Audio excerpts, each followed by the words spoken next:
ദില്ലിയിൽ വായു ഗുണനിലവാരം അതീവ ഗുരുതരമായതോടെ കടുത്ത നടപടിയുമായി ദില്ലി സർക്കാർ. നിർമ്മാണ ഖനന പ്രവർത്തനങ്ങൾക്ക് നിരോധനം ഏർപ്പെടുത്തി. BS3 പെട്രോൾ, BS4 ഡീസൽ വാഹനങ്ങൾക്കും നിയന്ത്രണം. ദില്ലിയിൽ 498 വായു ഗുണനിലവാര സൂചിക. അതീവ ഗുരുതരമായി തുടരുന്ന വായു ഗുണനിലവാരത്തിനു പിന്നാലെയാണ് ദില്ലി സർക്കാർ കടുത്ത നിയന്ത്രണങ്ങൾ ഏർപ്പെടുത്തിയത്. കഴിഞ്ഞ 24 മണിക്കൂറിനുള്ളിൽ വായു ഗുണനിലവാര സൂചിക കുത്തനെ ഉയർന്നു. ദില്ലിയിലെ 39 മോണിറ്ററിംഗ് സ്റ്റേഷനുകളിൽ 21 400 മുകളിലാണ് വായു ഗുണനിലവാരം.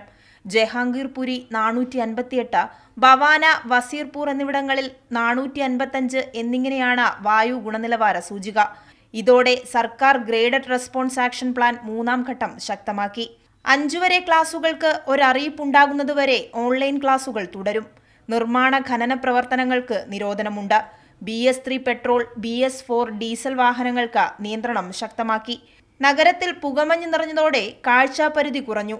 വിമാന സർവീസുകളും ഗതാഗത തടസ്സവും രൂക്ഷമാണ്. വിലക്ക് ലംഘിച്ചാൽ 20,000 രൂപ പിഴയൊടുക്കണം. അന്തർ സംസ്ഥാന ബസ്സുകൾക്കും തലസ്ഥാന നഗരിയിൽ പ്രവേശിക്കുന്നതിന് വിലക്ക് ഏർപ്പെടുത്തിയിട്ടുണ്ട്. ഗ്രേഡഡ് റെസ്പോൺസ് ആക്ഷൻ പ്ലാൻ ഉൾപ്പെടെയുള്ള കടുത്ത നടപടികളിലേക്ക് ദില്ലി സർക്കാർ പോകുമ്പോഴും കനത്ത ആരോഗ്യ പ്രശ്നങ്ങളാണ് ദില്ലി ജനതയെ വലയ്ക്കുന്നത്.